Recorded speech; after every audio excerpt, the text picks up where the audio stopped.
The altar was where dreams came to die, and as Sorrel stood before the gathered nobility in her borrowed white gown, she knew her execution was about to begin. Not a physical death. Something worse. The groom beside her, Lord Corwin of House Brayworth, hadn't looked at her once during the entire ceremony. His jaw was clenched. His scent reeked of disgust he barely concealed. She'd known this marriage was a transaction, an alliance between desperate houses, but she'd hoped, foolishly perhaps, that duty might become something softer with time. Then the priest asked the question that would end everything. Do you, Lord Corwin, take this woman as your mate, your bond, your eternal— No.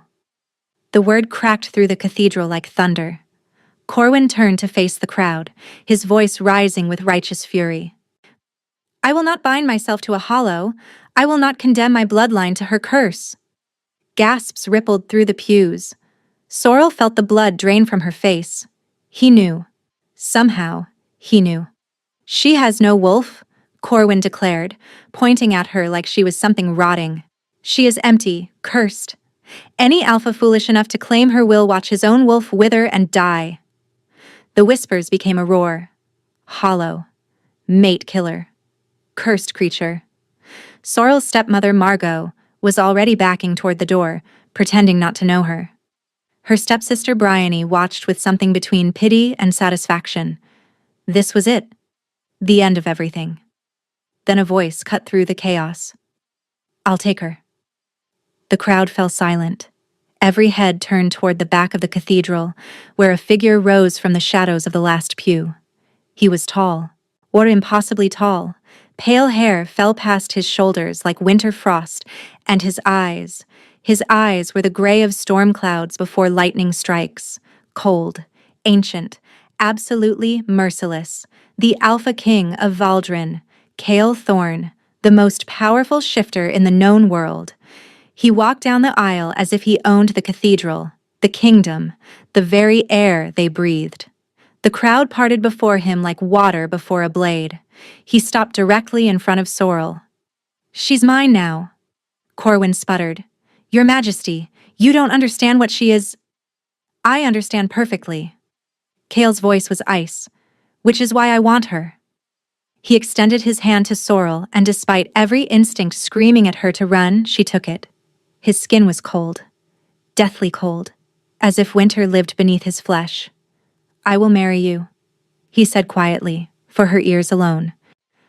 I will protect you. I will give you everything you need. His grip tightened almost imperceptibly. But understand this. I will never love you. That is the one thing I cannot give.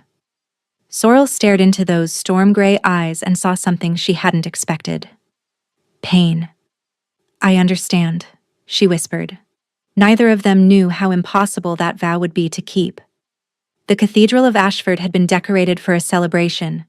White roses climbed the ancient stone pillars. Candles flickered in iron sconces, casting dancing shadows across the faces of 300 guests. The air smelled of incense and anticipation. It smelled like hope. Sorrel had almost let herself believe it. She stood at the altar in a gown that had belonged to her mother. The silk yellowed with age, but still beautiful.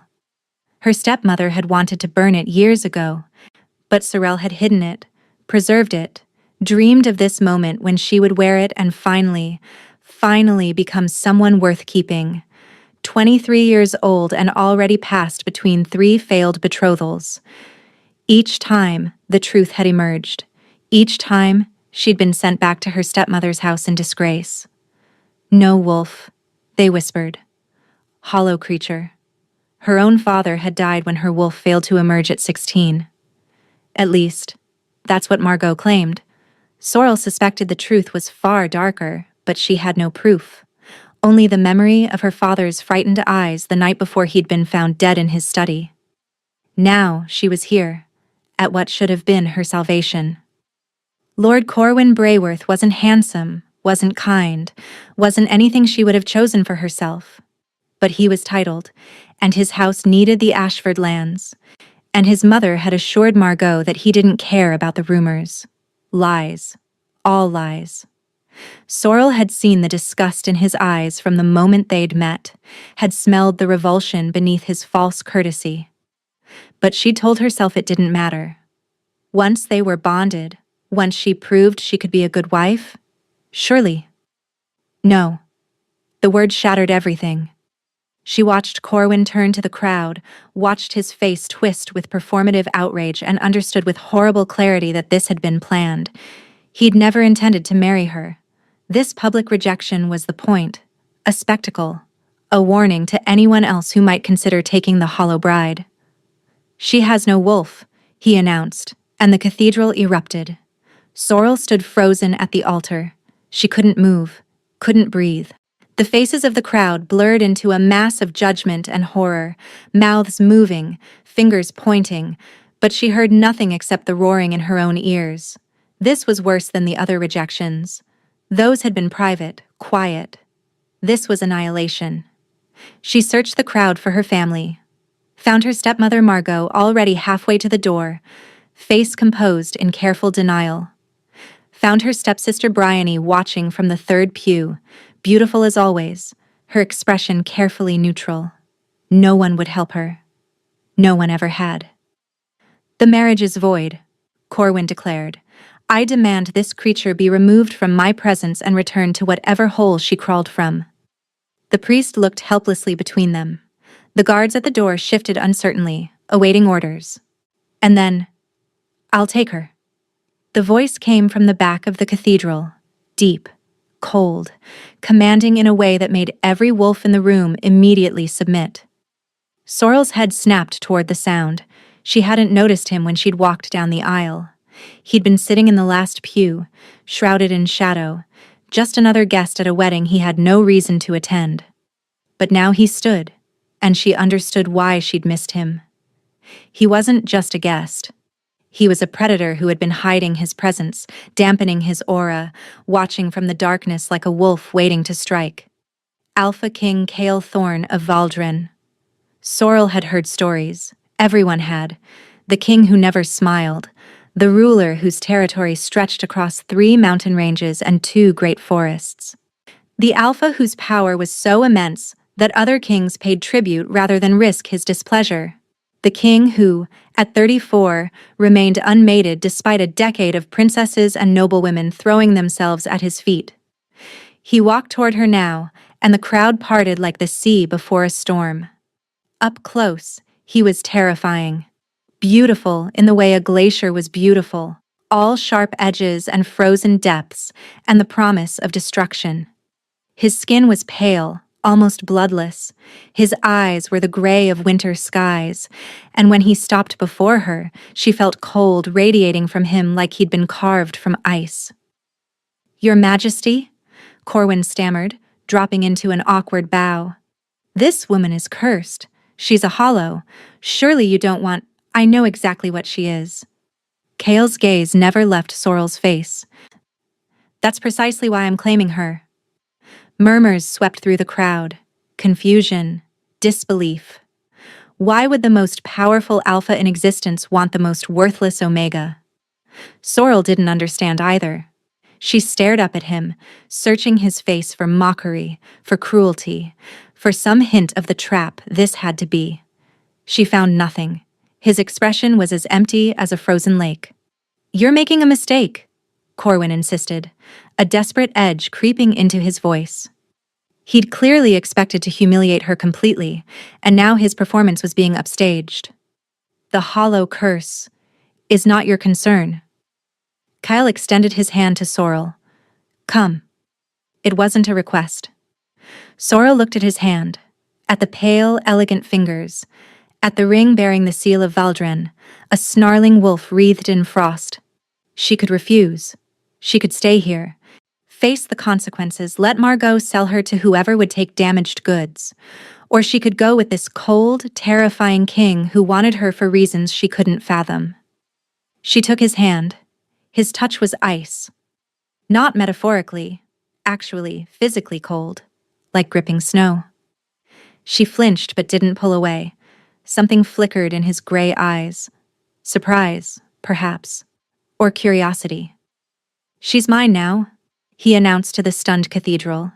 Any challenge to this claim will be considered an act of war against Valdrin. No one challenged, no one dared. He led her down the aisle, past the gaping nobles, past her horrified stepmother, past her silent stepsister. His grip on her hand remained firm and frozen. At the cathedral doors, a carriage waited. Black lacquer trimmed with silver. 4 massive horses with coats the color of midnight. Kale handed her inside, then followed, settling on the seat across from her.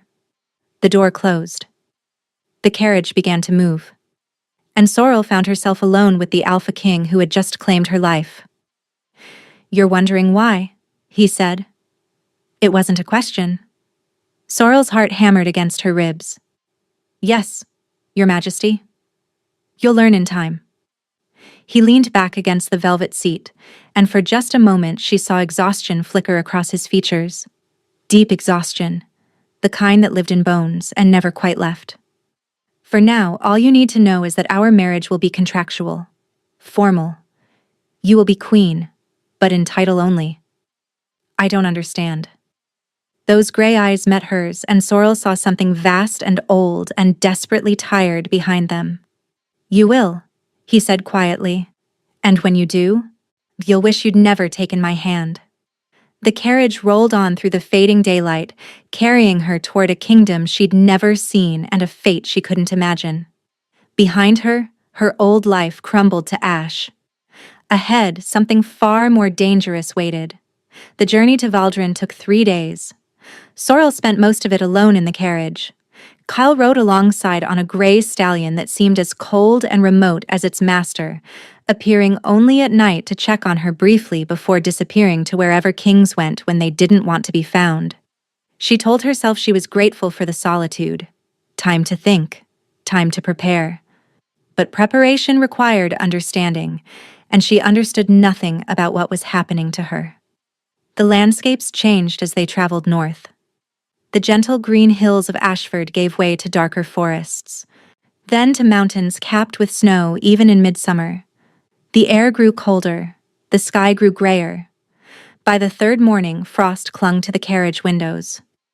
"We'll arrive within the hour." Kale's voice came from outside. "You should prepare yourself." Sorrel peered through the frosted glass and felt her breath catch. The castle rose from the mountainside like something from a fever dream. Black stone towers clawed at the heavy sky. Walls thick as fortresses surrounded courtyards that had never known summer. Banners bearing the Valdrin wolf snapped in a wind that cut like knives.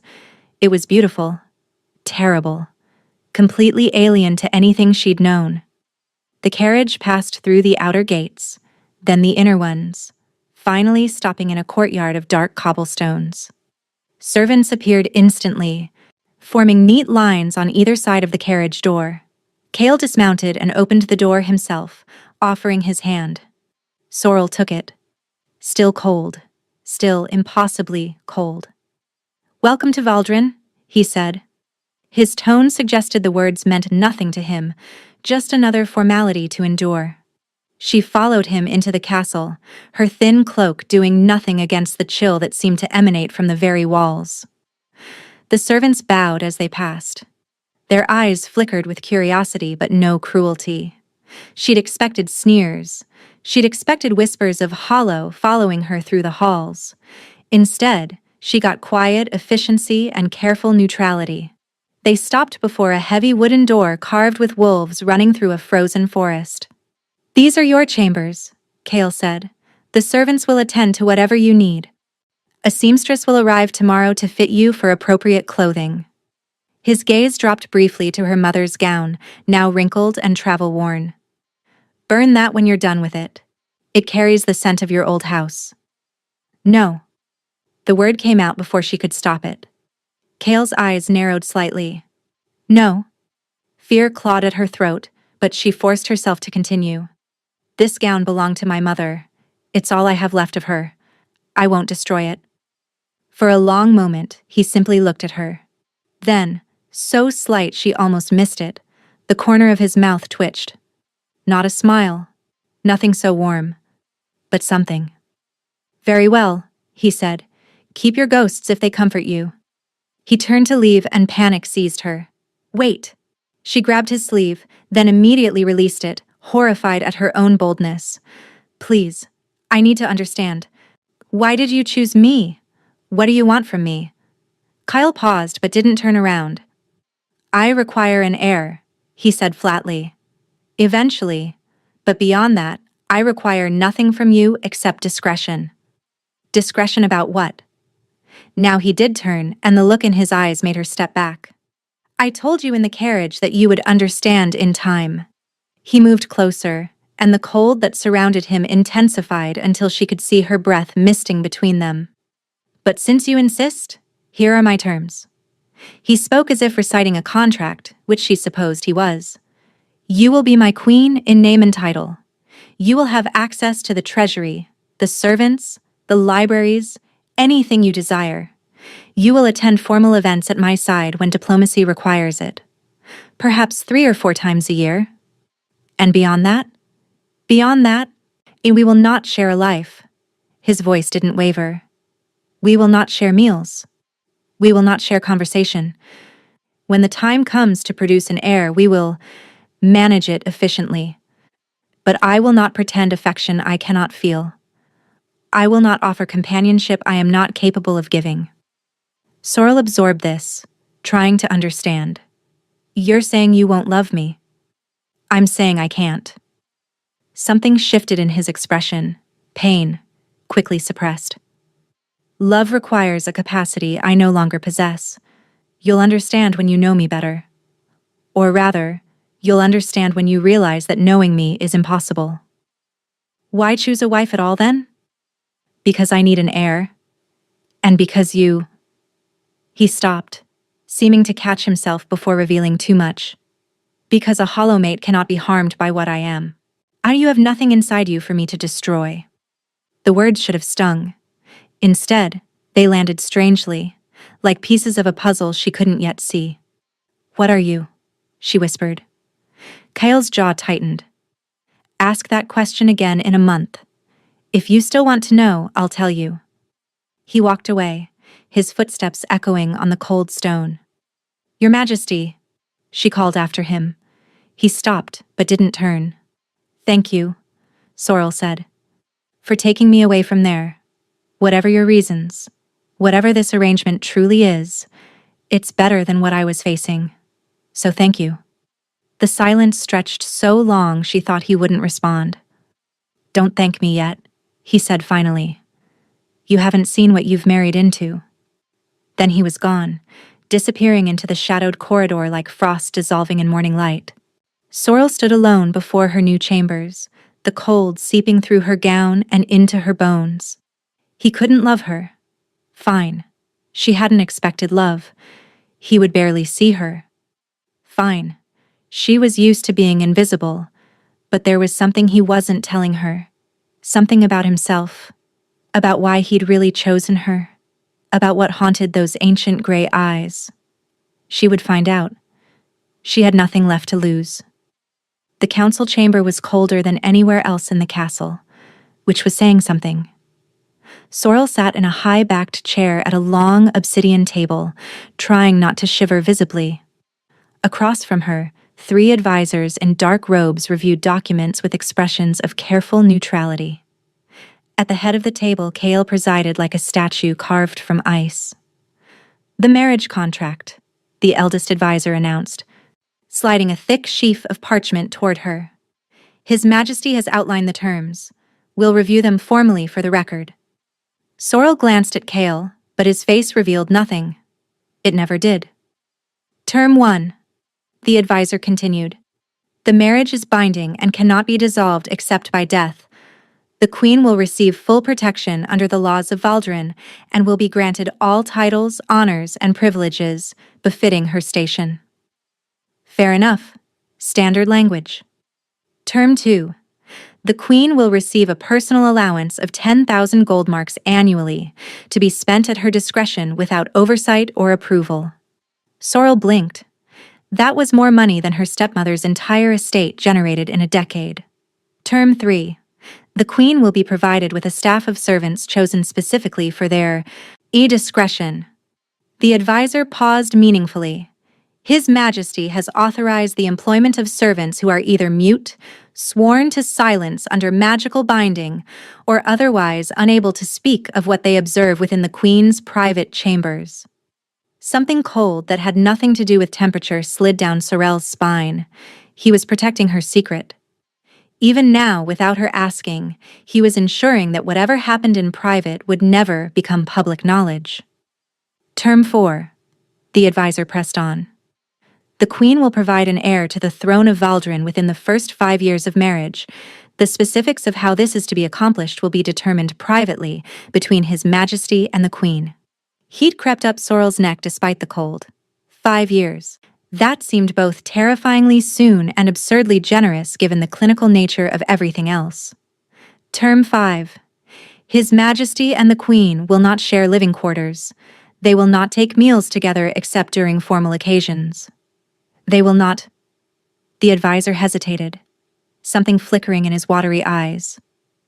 They will not share affection, companionship, or any expectation of emotional connection.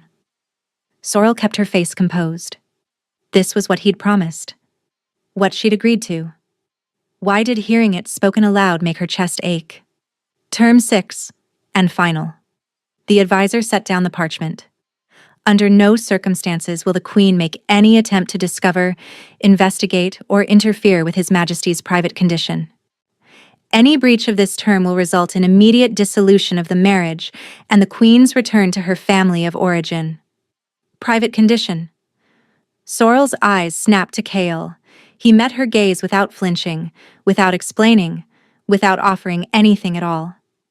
Do you accept these terms? The advisor asked.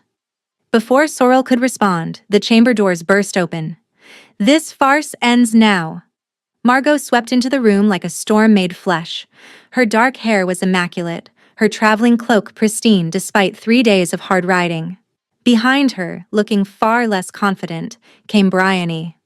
Lady Ashford, the advisor said stiffly, you were not invited to these proceedings. I don't need an invitation to stop my stepdaughter from making the worst mistake of her life. Margot fixed her cold gaze on Kale. Your Majesty, I must respectfully inform you that you've been deceived. This woman is damaged goods, broken, worthless.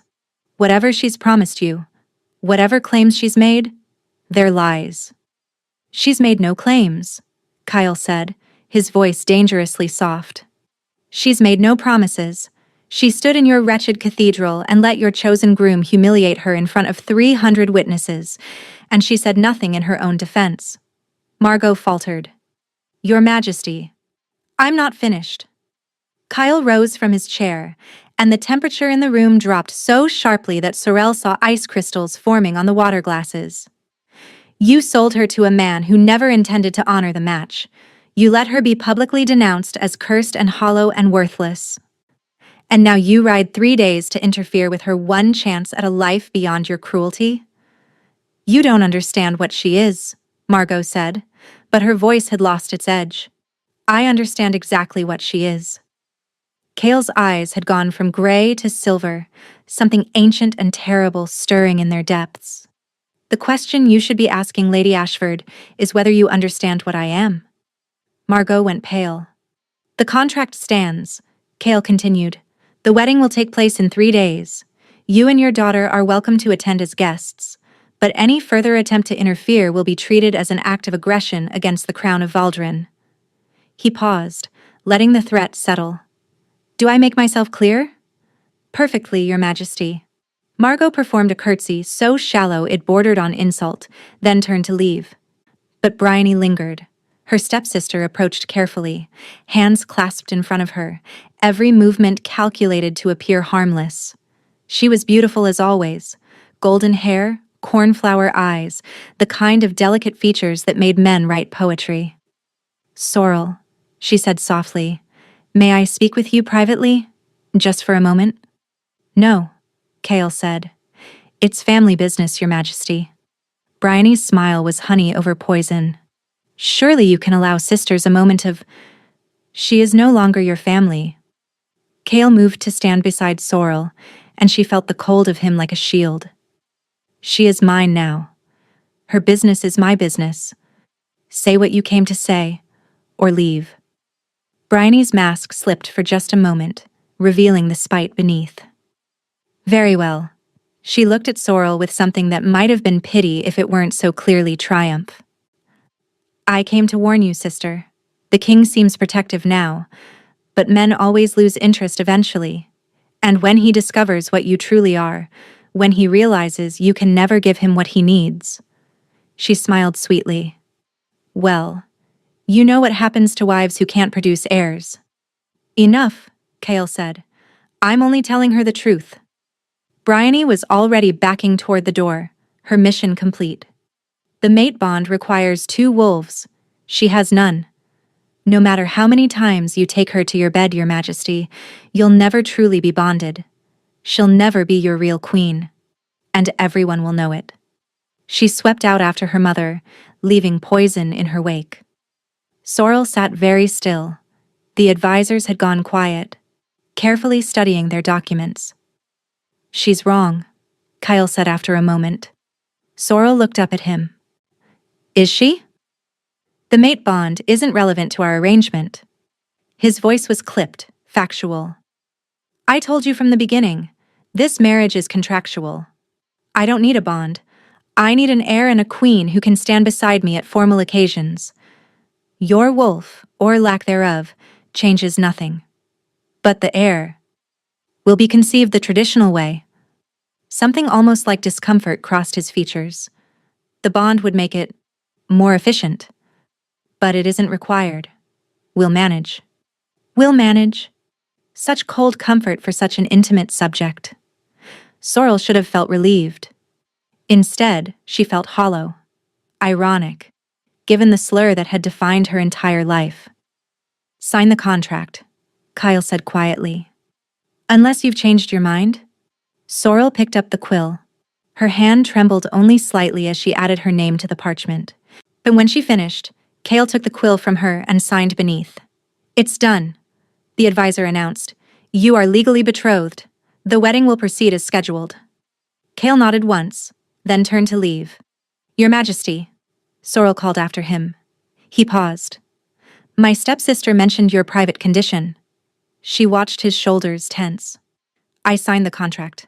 I won't interfere. But I want you to know. Whatever it is, whatever you're hiding. She swallowed hard. I'm hiding something too. We're both broken in our own ways. So maybe that means we understand each other better than most married couples would. Kale stood motionless for a long moment. You're not what I expected, he said finally. I'm not sure yet if that's good or bad. He walked out without looking back.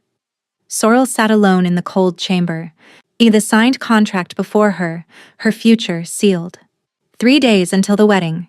3 days until she belonged to a king who couldn't love her, who wouldn't touch her except to produce heirs, who was hiding something so terrible it had been written into their marriage contract. But at least he'd defended her. At least he'd stood between her and her family's cruelty. At least he'd looked at Margot with those terrible silver eyes and made her stepmother afraid for the first time in Sorrel's memory. Cold over cruelty, she thought.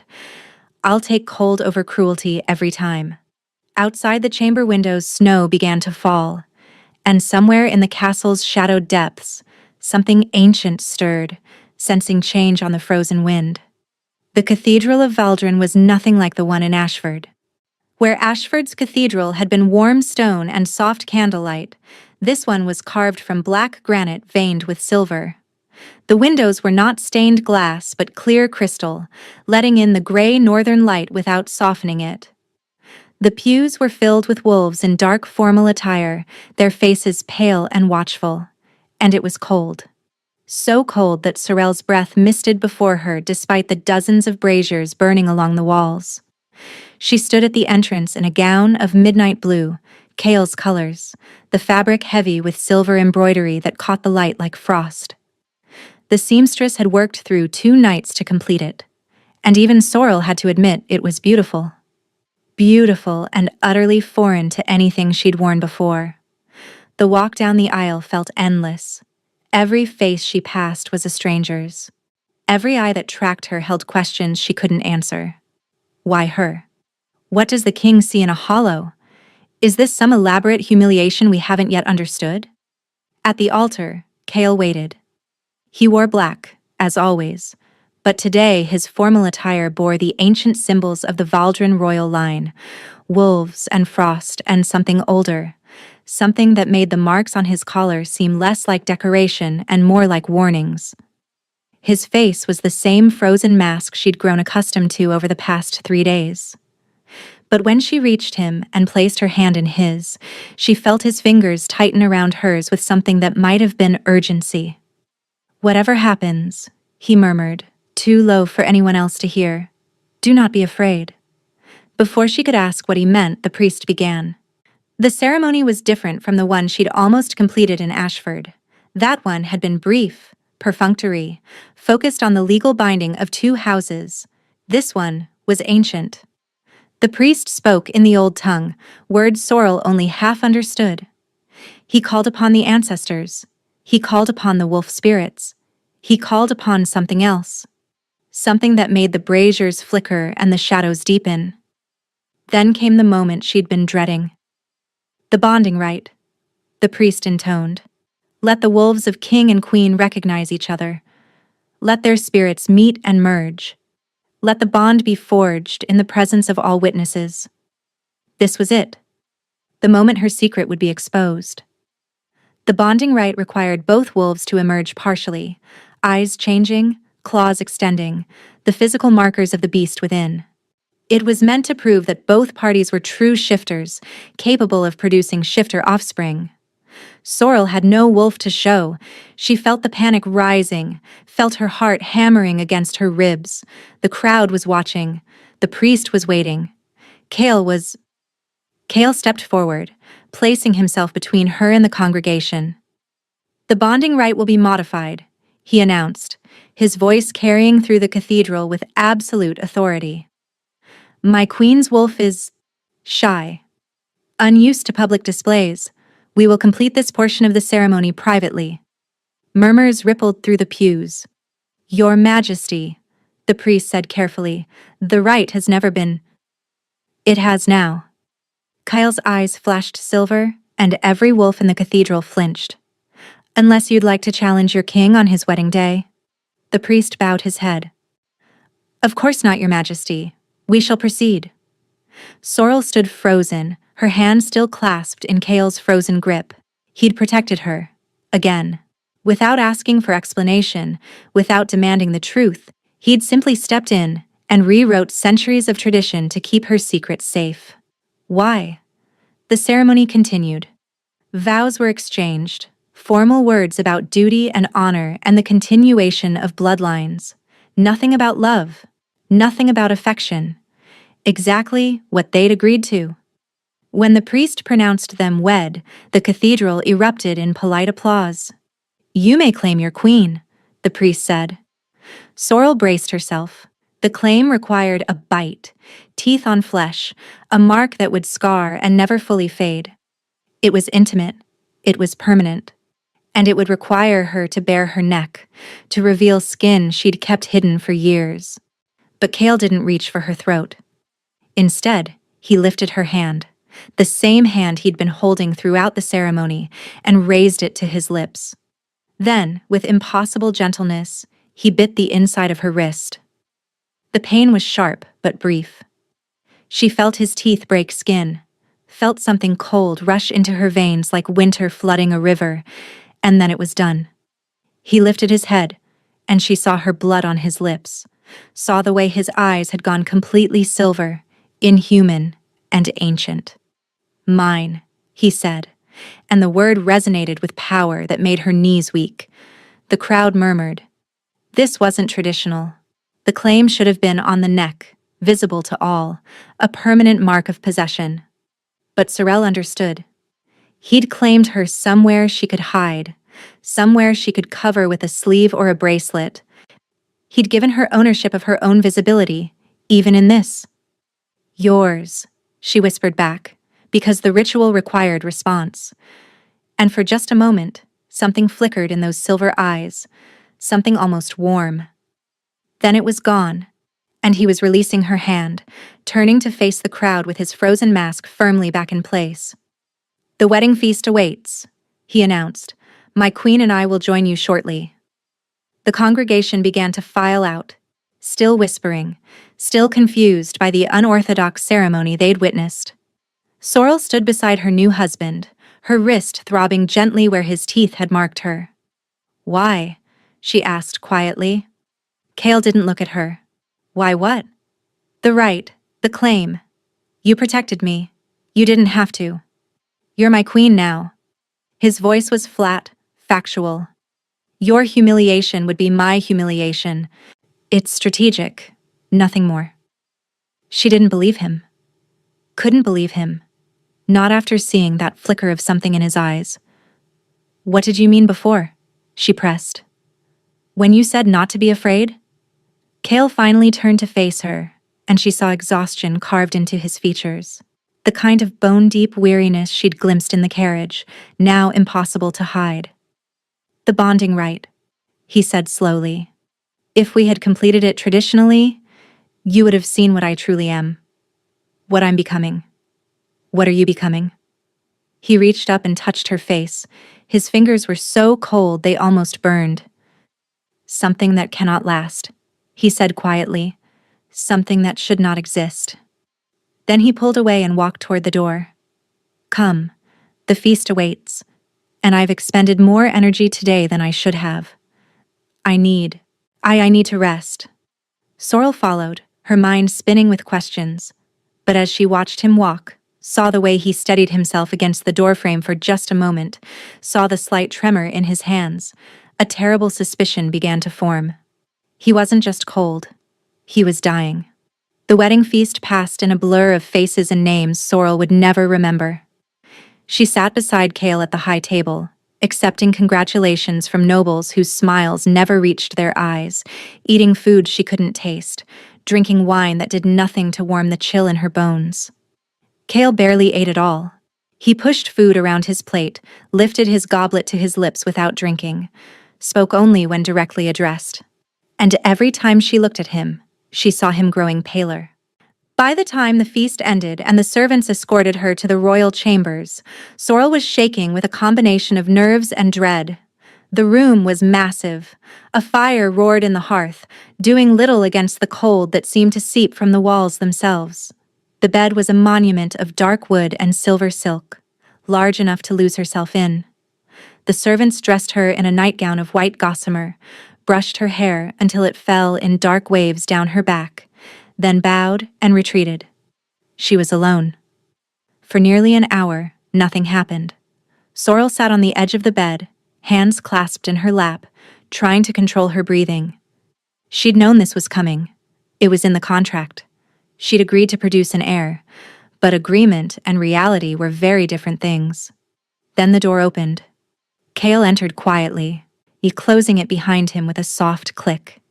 He'd changed from his wedding clothes into a simple white shirt and dark trousers, his feet bare against the cold stone floor. In the firelight, he looked younger, more vulnerable, almost human. "You're afraid," he said. It wasn't a question. Sorrel lifted her chin. "Should I be?" He approached slowly, giving her time to retreat. When she didn't, he stopped a few feet from the bed. "I'm going to tell you something," he said. "And then I'm going to give you a choice." Sorrel waited. "I am not like other shifters." He spoke carefully, each word measured. "My wolf is old. Older than any wolf should be.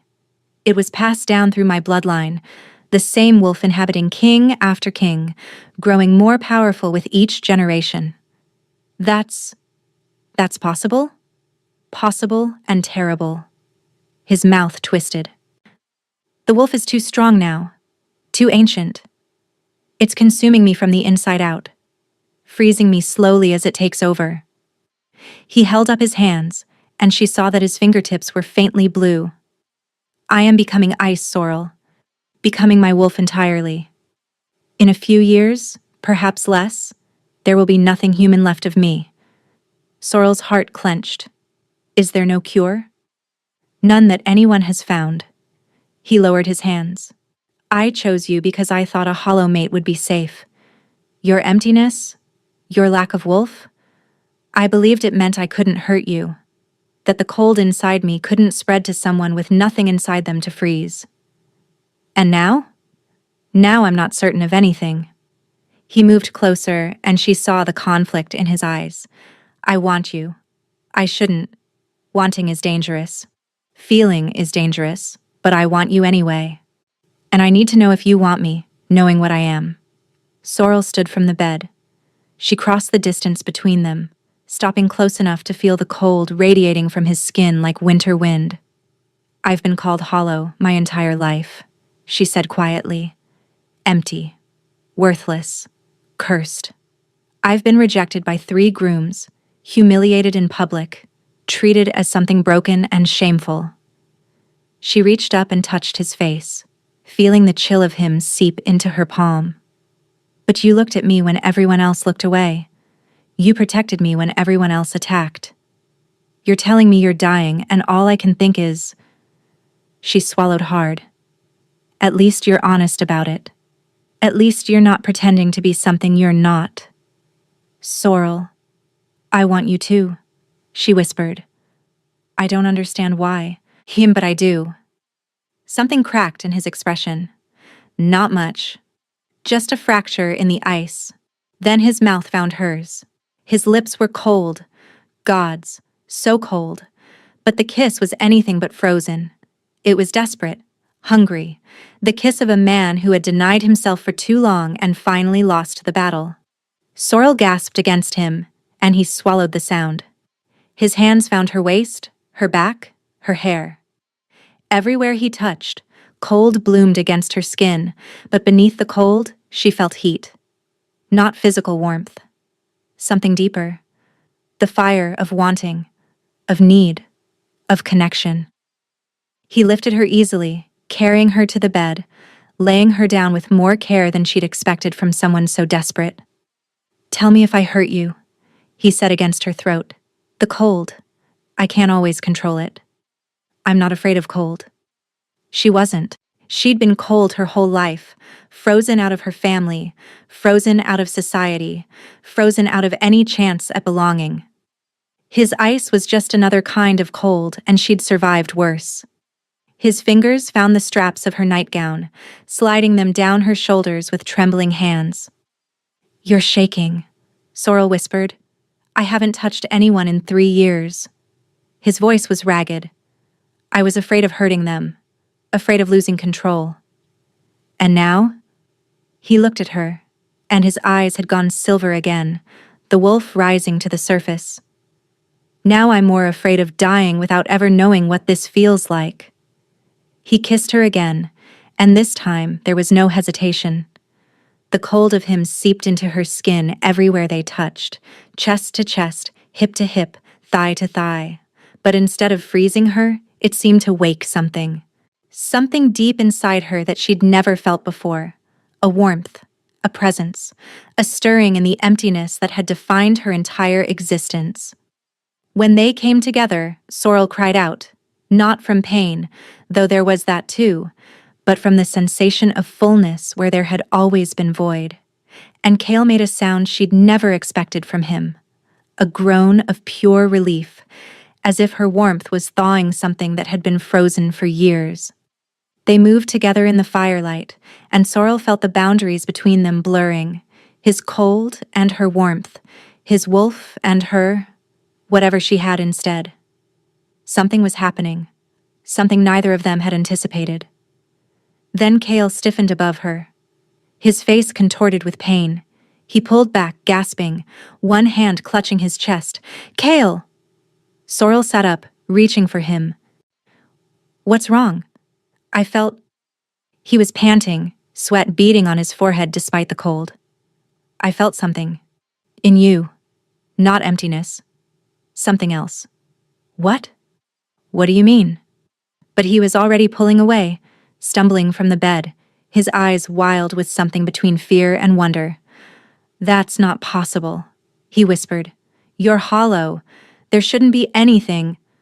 He doubled over, clutching his chest again, And this time, Sorrel saw frost spreading across his skin, not just at his fingertips, across his arms, his chest, creeping toward his heart. Kale, stay back. He held up a hand, and she saw the ice crystals forming in his palm. When we touched, when we connected, my wolf felt something inside you.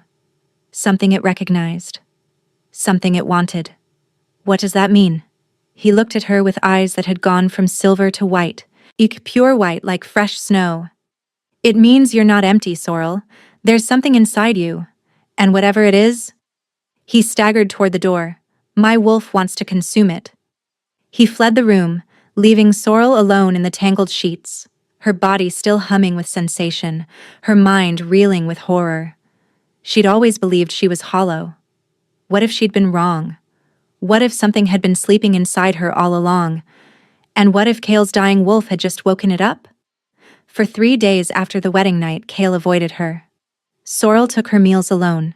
She wandered the castle's frozen corridors alone. She sat in the vast library surrounded by books she couldn't focus on, replaying that night over and over in her mind. Something inside you. My wolf wants to consume it. What did that mean? What was inside her?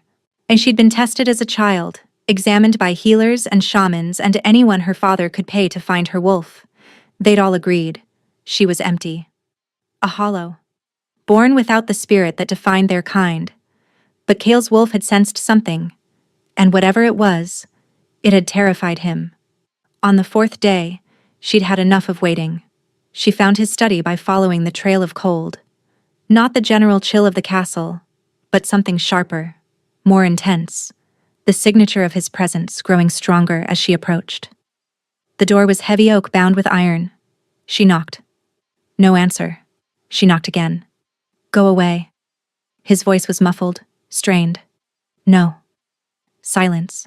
Then, so quiet she almost missed it. Please. Sorrel pushed the door open. The study was a disaster. Books lay scattered across the floor. The desk had been overturned. Frost coated every surface, the walls, the ceiling, the shattered remains of what had once been a window. And in the center of it all, Kale sat with his back against the wall, his knees drawn to his chest, his arms wrapped around himself as if trying to hold himself together. Ice covered him. Not just frost, actual ice, climbing up his arms, spreading across his torso, creeping toward his throat. Gods, Sorrel breathed. Kale, I told you to stay away. His teeth were chattering. I'm losing control. The wolf. It tasted something that night. Something in you. And now it won't stop reaching for it. She should have run. Any sane person would have. Instead, she walked toward him. Sorrel, don't... She knelt before him and took his frozen hands in hers. The cold hit her like a physical blow. It raced up her arms, into her chest, toward her heart. She gasped, nearly pulling away. And then something answered. Deep inside her, in the hollow space where her wolf should have been, something stirred. Not a wolf. Something older. Something that recognized the ancient creature trying to consume Kale from within. Heat bloomed from her core. Not normal warmth. Something fiercer, brighter. A flame that had been waiting for fuel. The ice on Kale's hands began to melt. What? He stared at their joined hands, at the steam rising from where cold met heat. What are you doing? I don't know. Sorrel's voice shook. I don't understand what's happening. But she didn't let go. The heat spread through her, pushing back against his cold, creating a bubble of warmth around them both. She watched the ice retreat from his arms, his chest, and his throat. Watched color return to his lips, his cheeks. Watched him breathe without pain for the first time since she'd known him. How? He whispered. I don't know, she said again. But I'm not letting go until you tell me everything. What is happening to you? What is your wolf? And what did it sense inside me? Kale closed his eyes. When he opened them again, they were gray once more. Human. Tired. Help me to the couch, he said. This will take some time to explain. She helped him up. guided him to the frost-covered couch, sat beside him as he gathered his strength. "The wolf inside me has no name," he began. "It existed before names did. The first of our kind carried it, thousands of years ago. When he died, it passed to his son, and to his son's son, and on through the generations until it reached me. An immortal wolf? An immortal hunger." His jaw tightened. "It grows stronger with each host, more demanding, more possessive. By the time it came to me, it was already too powerful for any human vessel. My father lasted 32 years before it consumed him entirely.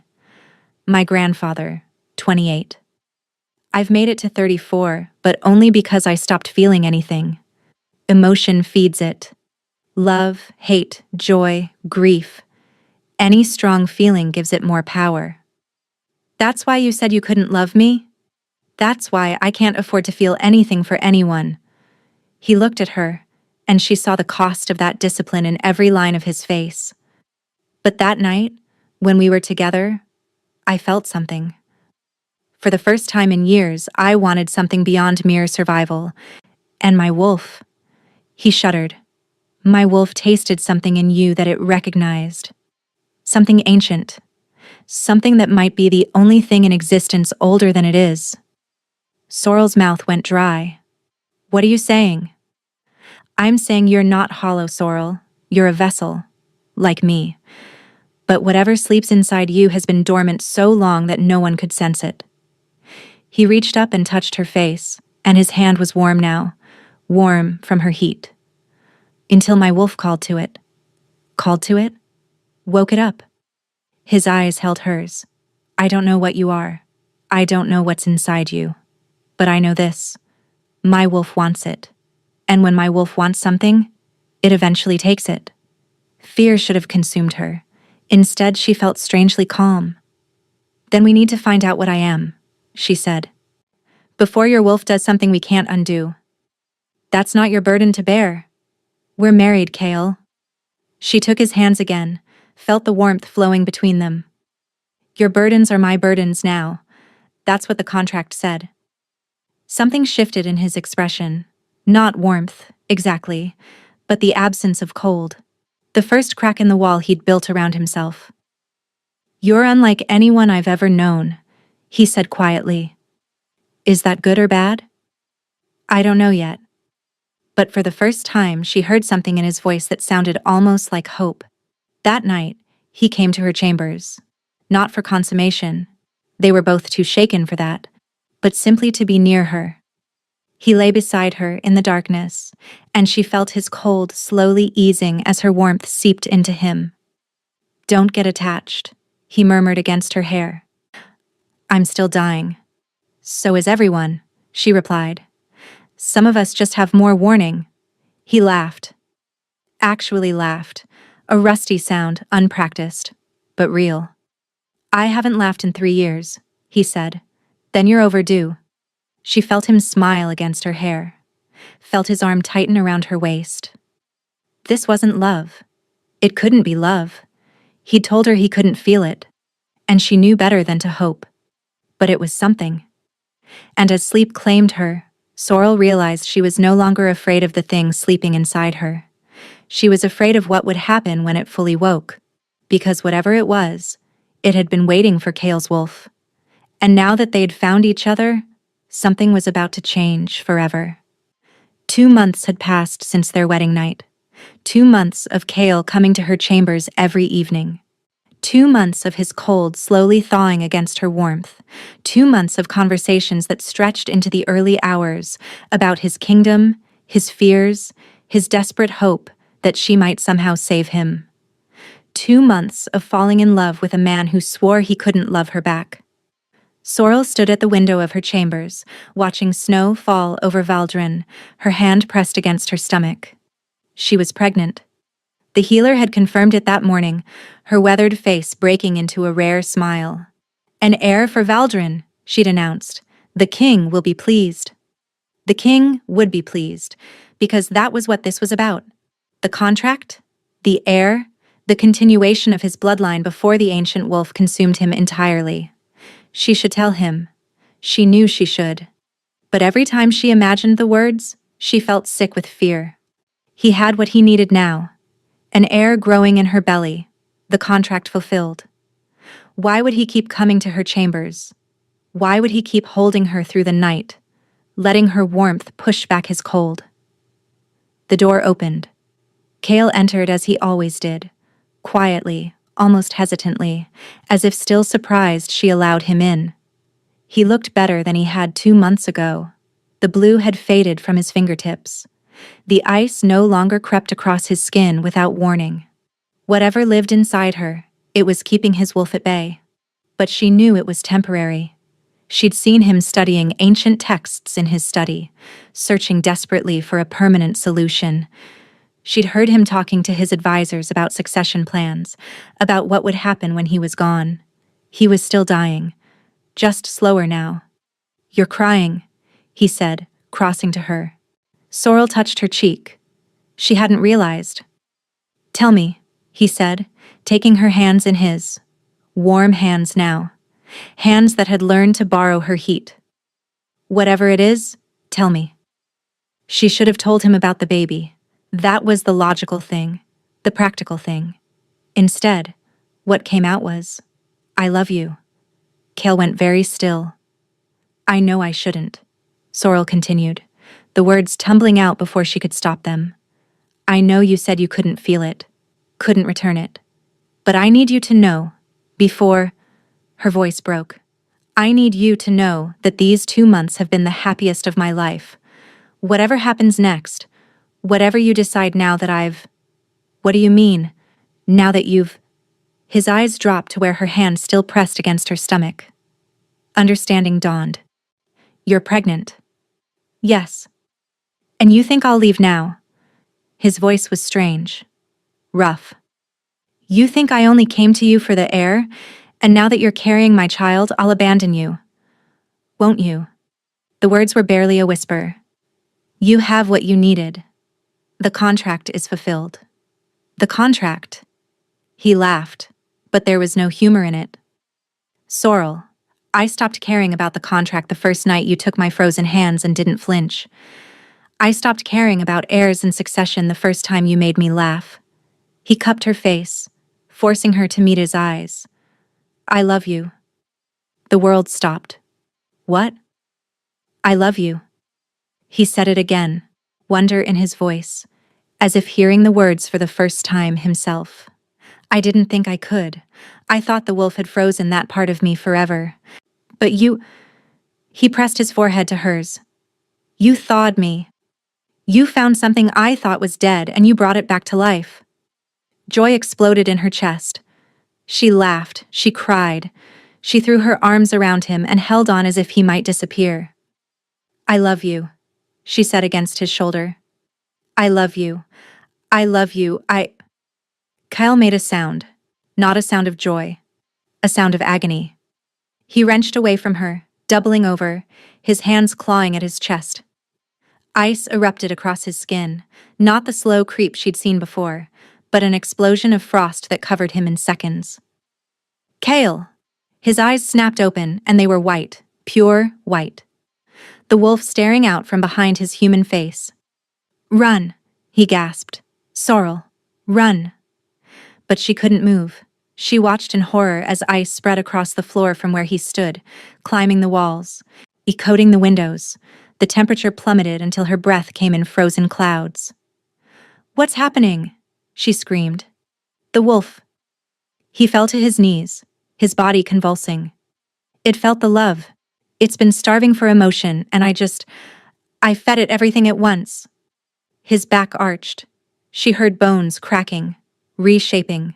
Saw his hands elongating into claws, his face stretching into something inhuman. He was shifting. Not into a normal wolf, into something ancient and terrible, the primordial beast that had been waiting for centuries to break free. "I can't stop it," he howled, his voice already more animal than man. "Sorrel, please.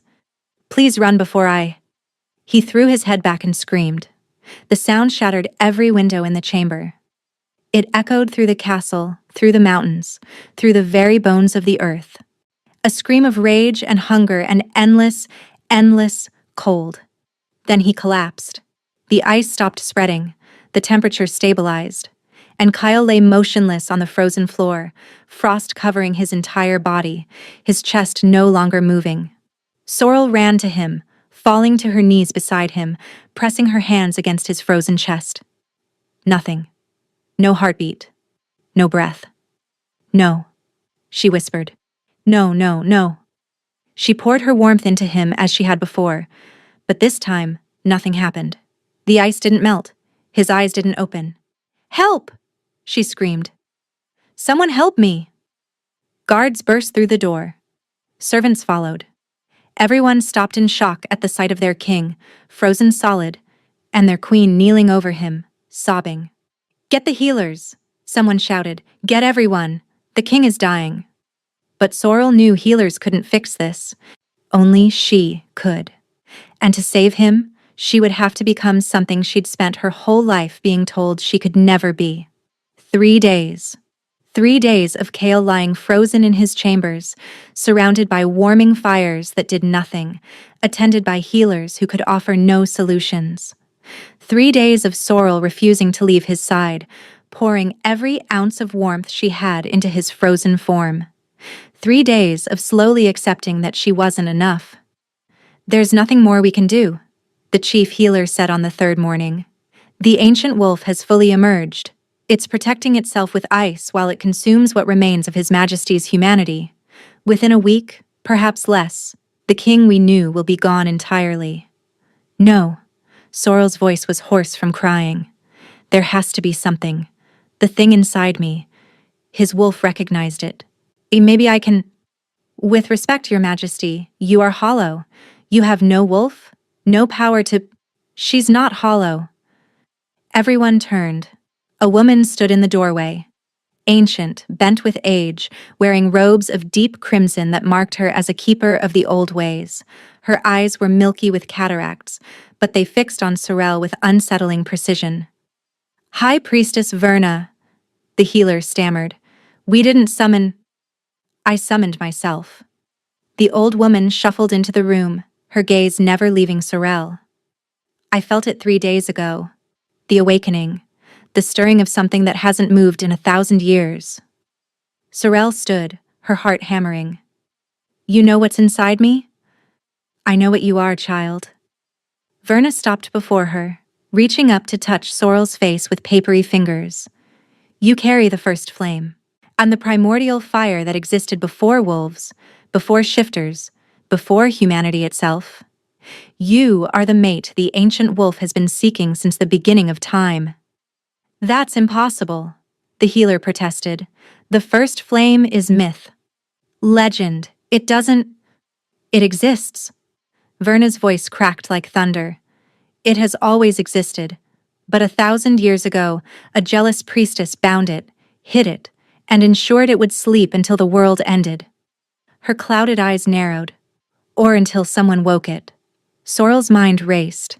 If I carry this first flame, why did everyone always sense emptiness in me? Because the binding is still in place. Verna turned her gaze to Kale's frozen form. The fire sleeps. It stirs now because the ancient wolf called to it, but it cannot fully wake while the binding holds. Then how do I break it? You must find the one who placed it. Verna's expression darkened. Blood magic requires blood to undo. Whoever bound the first flame inside you used their own essence to seal it. Only by confronting them and taking back what was stolen can you set it free. But the binding was placed 1,000 years ago. That person would be... The binding on the first flame is ancient, yes. But bindings must be renewed each generation, passed from keeper to keeper. Verna's gaze sharpened. Who raised you, child? Who had access to you from birth? The answer hit Sorrel like a physical blow. Margot, her stepmother, the woman who had appeared in her father's life when Sorrel was barely 3 years old. The woman who had insisted Sorrel was cursed, was hollow, was worthless, and the woman who had been present for every test, every examination, and every healer's visit that confirmed Sorrel had no wolf inside her. My stepmother, Sorrel breathed. She's been binding me my whole life. Then you know what you must do. Verna stepped back. Find her. Confront her. Take back your fire. She looked at Kale. Before the wolf devours what remains of your mate. Sorrel turned to the guards. Prepare my horse. I'm riding to Ashford. Your Majesty, in your condition. The healer began.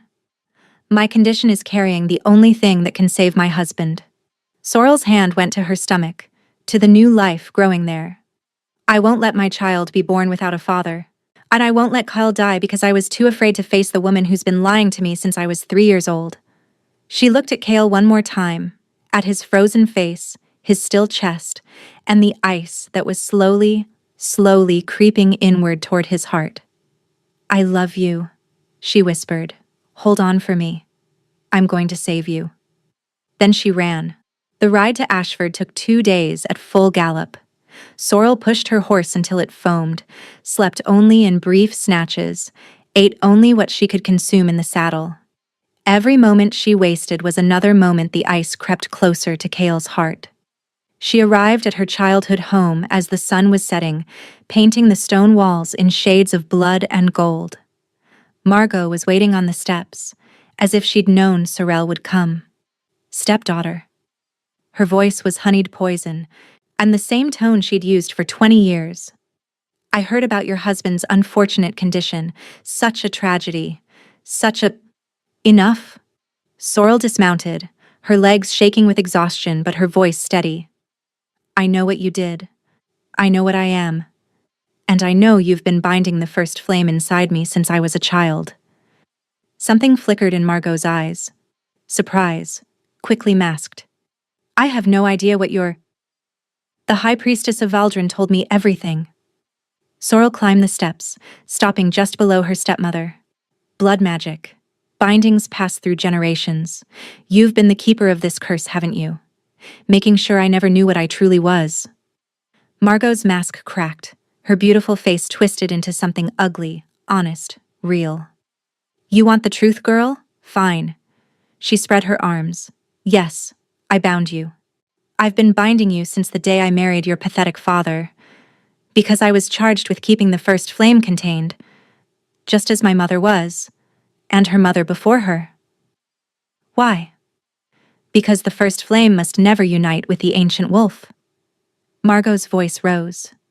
1,000 years ago, a priestess had a vision. If fire and ice come together, if the primordial powers merge, they will either save the world or destroy it. My order was tasked with ensuring they never got the chance. So you made me believe I was worthless. Sorrel's fists clenched. You convinced me I was hollow, empty, cursed. I did what was necessary, Margot shouted. Do you have any idea what you are, what you could become? If the first flame fully awakens inside you, there's no telling what. My husband is dying. The words stopped Margot cold. The ancient wolf is consuming him. Sorrel continued, her voice breaking. He's frozen solid, and every hour the ice moves closer to his heart. The only thing that can save him is the fire you've kept locked inside me for 20 years. She stepped closer, close enough to see the fear in her stepmother's eyes. Release the binding. I can't. Can't or won't. Both. Margot lifted her chin. The binding is tied to my life force. The only way to break it is... to kill you? They both turned. Bryony stood in the doorway, her face pale, her hands trembling at her sides. I heard everything, she said quietly. I've been listening since you arrived. She looked at her mother with something between horror and grief. You killed father, didn't you? That's why he died so suddenly when Sorrel was 16. He found out what you were doing to her. Margot's expression flickered. Bryony, darling, you don't understand. He left a letter. Bryony's voice was steady despite the tears streaming down her face. Hidden in his study. I found it years ago, but I didn't understand it. He wrote about the binding, about the flame, about how he was going to stop you. And then he was dead. He was going to ruin everything. Margot's voice had gone cold. He was going to expose the order, release the flame, and doom us all. I did what I had to do. You murdered my father, Sorrel whispered. I saved the world. No. Sorrel stepped forward, and for the first time she felt something stir inside her. Not the gentle warmth she'd shared with Kale. Something fiercer, angrier. You saved yourself. You kept power you had no right to keep. And you let me suffer my entire life because you were too afraid of what I might become. Heat bloomed in her chest. Her hands began to glow. Margot's eyes went wide. That's not possible. The binding is breaking. Sorrel looked at her hands, at the flames licking between her fingers without burning her. You said it was tied to your life force, but I don't need to kill you to take it back. She reached out and grabbed Margot's wrist. The binding snapped. Not gently. Violently. Like a chain shattering under unbearable pressure. Sorrel felt it rush through her, the full force of the first flame roaring to life after 1,000 years of sleep. Fire erupted around her. Not destructive fire. Transformative fire. Burning away everything false. Everything that had been used to contain her. Margot screamed, knee collapsing as the binding that had sustained her for decades was ripped away. She aged before their eyes, 40, 50, 60 years catching up in seconds as the stolen life force returned to its rightful owner. Sorrel! Bryony cried out, shielding her face from the heat. You have to control it. But Sorrel didn't want to control it. She wanted to unleash it. She wanted to burn away every lie, every cruelty, and every year of believing she was worthless. Then she remembered. Kyle, her husband, her mate. The man frozen in Valdrin waiting for her to save him. Sorrel closed her eyes and pulled the fire inward. It fought her. The first flame was wild, untamed, and furious at being contained for so long. But she was stronger. She was its vessel, its home, and she would not let it destroy the world she was trying to save. Slowly, the inferno subsided. The flames retreated into her skin, into her bones, into the hollow space that had never been hollow at all. When she opened her eyes, Margot lay unconscious on the ground, ancient and withered but alive. And Bryony was staring at her with a mixture of awe and terror. Go, Bryony whispered. Save your king. I'll deal with her. Sorrel nodded once. Then she mounted her horse and rode. She reached Valdrin 2 days later, at dawn. The castle was silent as she ran through the corridors, her body blazing with barely contained power. Servants pressed against walls to let her pass, their eyes wide at the flames dancing across her skin. She burst into Kale's chambers. He looked worse. The ice had spread completely, covering him from head to toe, only his face still visible beneath the frost. His lips were blue. His skin was white as snow, but she could still feel him. Through the mate bond that had formed without either of them realizing, through the connection between fire and ice that had existed since the beginning of time, she could feel him fighting. I'm here, she said, climbing onto the bed beside him. I found it. I found me. She placed her hands on his frozen chest and let the first flame loose. Fire poured out of her, not destructive fire, but primordial fire, the heat that had existed before the sun. It crashed against the ancient ice, and for a terrible moment she felt them war against each other. Then something shifted. The flames didn't destroy the ice, they merged with it. She felt the ancient wolf recognize its counterpart. The fire it had been seeking, the flame it had been calling to across centuries. And instead of consuming, and instead of devouring, it submitted. The ice began to melt. Not into water, into light. Pure, brilliant light that filled the chamber and spilled out the windows, visible for miles in every direction. Kale gasped. His eyes flew open. Gray eyes, human eyes, warm eyes, and he looked at her with wonder. Sorrel? I'm here. She was laughing and crying at once. I'm here. I've got you. And you're safe. He sat up slowly, looking at his hands. Hands that were no longer frozen. Hands that radiated gentle warmth instead of killing cold. The wolf, he said slowly. It's still there, but it's quiet, peaceful. He looked at her with dawning understanding. What did you do? I woke up. She took his hands in hers, and where they touched, fire and ice danced together in perfect harmony. I was never empty, Kyle. When I was carrying the other half of your soul, the flame to your frost, we were always meant to find each other. He pulled her into his arms and kissed her. A real kiss, warm and desperate and full of everything he'd been afraid to feel.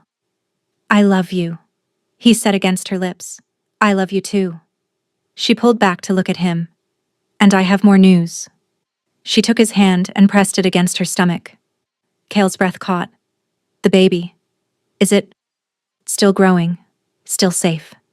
She smiled through her tears.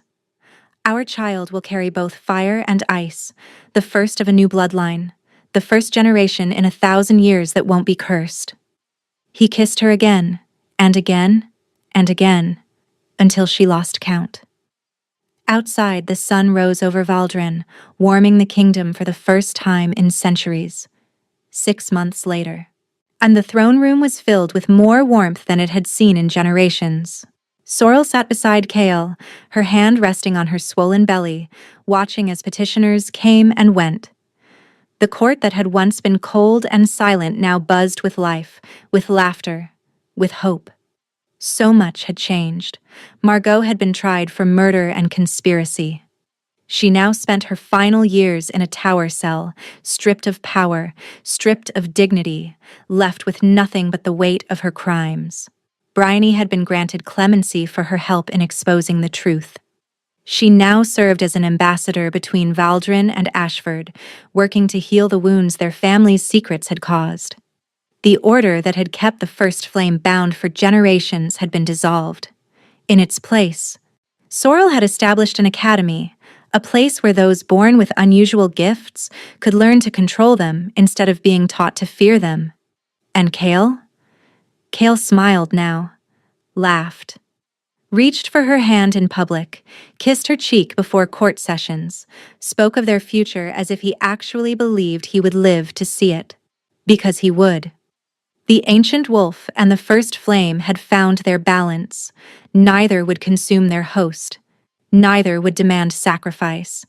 They existed in harmony, fire and ice, together as they were always meant to be. You're thinking too loud, Kyle murmured, leaning close. I can practically hear it. I'm thinking about how happy I am.